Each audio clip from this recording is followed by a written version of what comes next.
held a day of action in opposition to the legislation, concerned the government will take over the decisions currently being made at City Hall. The province's transportation minister says the claims are inaccurate and the legislation is required to better integrate transit fares and help riders save money. CTV's Beth McDonnell has the details. It's a day of action for advocacy group TTC riders.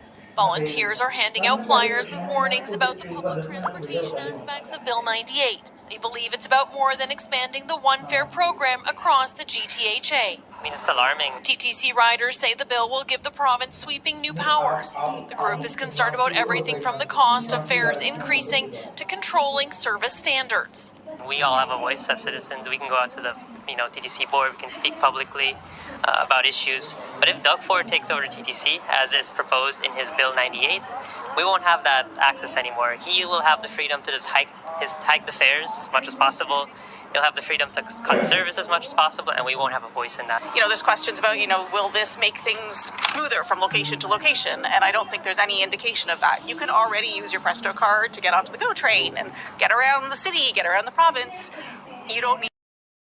Canada's transit debate is heating up after advocacy groups and Labour leaders warned that Ontario's proposed Bill 98 could dramatically reshape how public transit systems The Prime Minister addressed the Global Progress Action Summit today. Mark Carney touched on Canada's shifting trade strategy in response to U.S. tariffs under President Trump. And our response begins by reimagining aspects of North American integration. And to be absolutely clear, Canada, like Mexico, Canada remains open to deeper integration, including options for Fortress North America in selected sectors. And to be clear, those offers are on the table. But if that route is not ultimately possible, we will invest heavily in new markets and products. We'll reward those who build, buy, and produce in Canada, and we will build new partnerships abroad. We're already applying the main lessons of the past 18 months, that we must build our strategic autonomy. South of the border, 3 suspects from Hamilton are facing charges of trying to smuggle several dozen firearms back into Canada. New York State Police say they pulled over a white Ford Explorer on Thursday around the Finger Lakes area. During a search, they say they found 89 firearms, 17 of which had been reported stolen. 22-year-olds Malik Bromfield and Kamal Salman, both Canadian citizens, were arrested on smuggling charges, as was 25-year-old Faizan Ali, a Pakistani citizen. Ali was also wanted by Hamilton police in connection with the death of a motorcyclist in 2021. An elderly couple and their daughter from Burlington were surprised to see a full tactical SWAT team on their doorstep with guns pointed at them. As CTV's John Woodward reports, a video shows the scene play out when it happened, and they're still looking for answers months later. Tactical rescue unit! Those are heavily armed Halton Regional police officers on the doorstep of this Burlington home.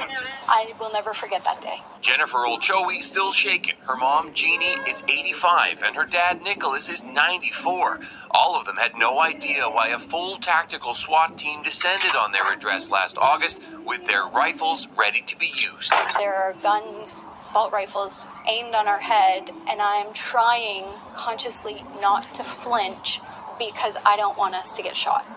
The Olchowi's phone rang, and it was officers asking them to come outside and then put their arms in the air. They're telling me to put my hands up.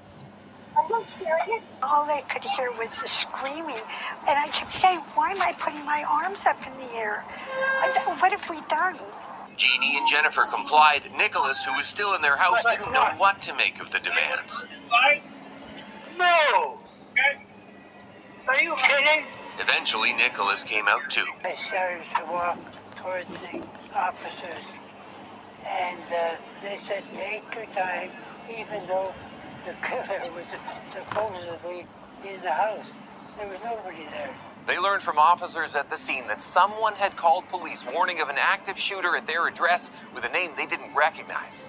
It's a tactic called swatting, a fake call that brings down the SWAT team that creates a terrifying experience for those inside. Several schools in the GTA were disrupted recently, a victim of the same tactic. It's certainly become common in online gaming communities of teenagers. Cybersecurity expert Chester Wisniewski said tracing a call can be difficult, but authorities have had more success catching people when they do it more than once. The anonymity of the internet emboldens people to commit these types of crimes. As for this case, Halton police said they're investigating and say police have a duty to respond strategically to active and potential threats to protect the community. Most often in the case of a swatting incident, the caller alleges an ongoing violent incident is taking place and officers must respond to meet any and all potential threats until such time as the incident is proven to be false.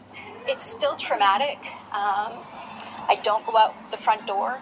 The Ochoes still reeling today. They filed a complaint. They wish the incident had been handled differently, and they're still waiting for a full explanation. John Woodward, CTV.